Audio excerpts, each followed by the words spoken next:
여러분 혹시 찰턴 헤스턴이 주연한 영화 10개를 보셨습니까?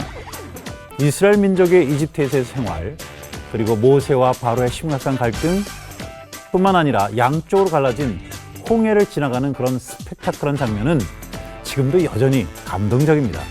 오늘 성경 꿀팁의 내용은 바로 이 모세에 대한 겁니다.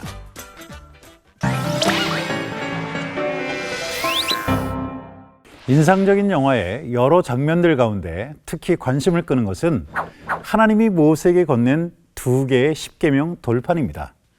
영화 감독은 모세의 십계명을 제대로 표현하려고 상당히 고심을 했고, 그래서 학자들까지 대거 참여를 했습니다.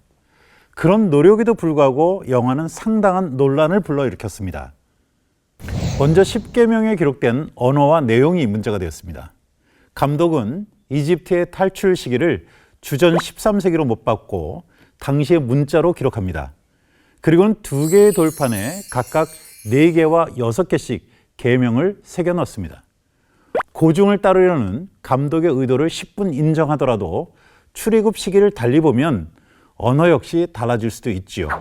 게다가 성경을 보면 십계명은 돌판 앞뒤 양쪽에 기록된 것이 2개라고 하니까 한쪽 면에만 기록된 영화 속 장면은 화면에 멋있게 비춰지게 하기 위한 것을 우리가 생각할 수가 있겠습니다. 십계명의 돌판 크기 역시 쟁점이 되었습니다. 렘브란트가 1659년에 그린 작품을 보면 십계명이 결코 작지 않은 크기로 표현되어 있죠. 이것은 돌판의 크기를 대략 6뼘 정도라고 소개하는 미드라시의 기록에 근거한 것으로 보입니다. 영화에서처럼 험악한 지형의 시내산에서 상당한 크기의, 그것도 화강암으로 만들어진 돌판을 직접 손으로 들고 내려오는 것, 그거는 결코 쉬운 일이 아니었을 겁니다.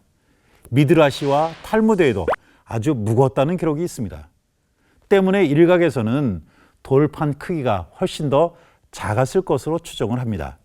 영화 10개의 감독은 모세의 역할을 맡은 배우가 자유롭게 연기할 수 있도록 십계명 돌판을 가벼운 유리 섬유로 제작했습니다. 모두 3개의 세트로 제작된 십계명 소품들 가운데 2 종류가 경매에 나와서 각각 8만 불과 6만 불 이상에 팔리기도 했었습니다. 영화의 이름값 때문이 아니겠습니까? 그렇다면 하나님은 어째서 똑같은 내용의 십계명이 기록된 돌판을 굳이 2개씩이나 모세에게 건넨 것일까요? 하나님은 이스라엘 사람들의 삶과 죽음이 결정되는 중대한 문제를 다룰 경우에는 증인을 2중으로 세우도록 명령한 바 있습니다. 죽일 자를 2사람이나 3사람의 증언으로 죽일 것이요, 1사람의 증언으로는 죽이지 말 것이며, 이와 마찬가지로 법리적인 측면에서 하나의 돌판이 동일한 내용이 기록되어 있는 또 다른 돌판의 증거가 될 수 있도록 2개를 주셨을 것으로 학자들은 추정하는 것이죠. 자, 계속해서 모세하면 떠오르는 것이 홍해를 갈랐던 기적일 겁니다. 그렇다면 홍해의 위치는 어디였을까요? 이스라엘 사람들이 이집트를 빠져나가자 생각이 바뀐 바로가 군대를 이끌고 추격합니다. 사람들은 두려워 떨지만 모세는 달랐습니다.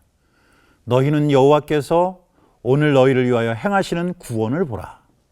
그 순간 홍해가 갈라지고 바닷길이 열리죠.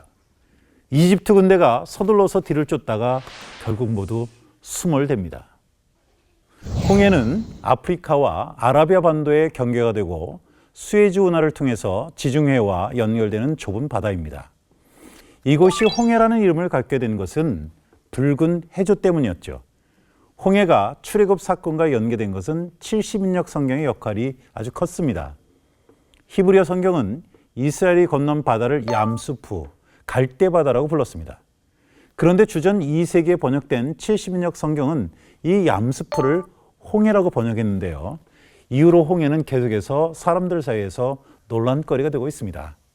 갈대가 울창한 습지냐, 아니면 현재 우리가 알고 있는 홍해냐, 의견이 분분한데요. 이스라엘 사람들이 통과했던 얌수프의 위치를 정확하게 파악하기 위해서는 그곳에 도달하기까지 경유했던 지역들을 제대로 밝혀내는 작업이 선행돼야 할 겁니다. 자, 그리고 이스라엘 백성들은 출애굽 당시 빠른 길을 놔두고 홍해의 광야길을 건너 우회로를 거쳤다는 사실을 아십니까? 그렇다면 하나님은 왜 최단 경로를 택하지 않고 오랫동안 광야를 헤매는 그런 험난한 수고를 하게 하셨을까요? 이와 같은 질문에 대답하기에 앞서 출애굽 당시 사용되던 몇 곳의 주요 도로들을 살펴보면 그럴 만한 충분한 이유가 있었음을 우리가 알 수 있습니다. 이집트와 가나안 지역을 연결하는 국제적인 무역로들 가운데 블레셋 길은 이집트 삼각주의 고센에서 가나안을 잇는 가장 짧고 좋은 250km 정도의 길로서 걸어서 10일 정도 소요되는 도로였습니다. 이 도로를 이용하면 이집트에서 가나안을 거쳐 다메섹을 지나 메소포타미아까지 곧장 진출할 수가 있었습니다. 지중해를 끼고 있는 해안 지역은 오래전부터 블레셋 사람들이 거주했고 블레셋이라는 도로의 명칭도 그래서 생겨났습니다. 참고로 이 도로는 야곱이 식량을 구하러 이집트로 내려갈 때도 이용되었고 그리고 요셉이 형들의 미움을 사서 팔려갈 때도 역시 이용되었다고 합니다. 그렇다면 이처럼 빠르고 편리한 해변길이 출애굽 경로에서 배제된 까닭은 무엇일까요?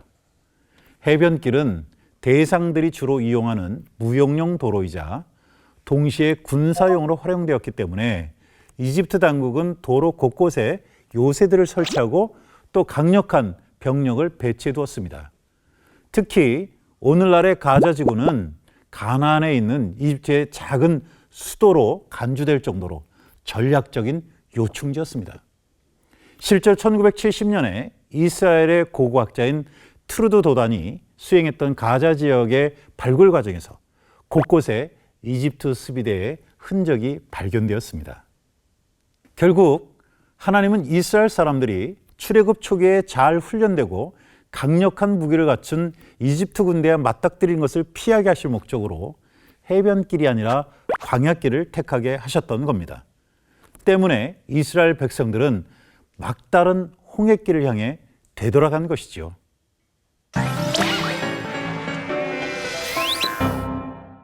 이렇듯 때로는 하나님께서 인생의 결정적인 순간에 지름길이 아닌 우회로를 지나가게 하실 수 있습니다. 그 광야의 길은 인생의 필수 코스이며 신앙의 여정을 더욱 빛나게 할 겁니다. 또한 사면초가했던 이스라엘 백성을 위해 홍해를 가르신 하나님의 바로 그 사랑을 기억할 수 있는 그런 시간이 될 수도 있습니다.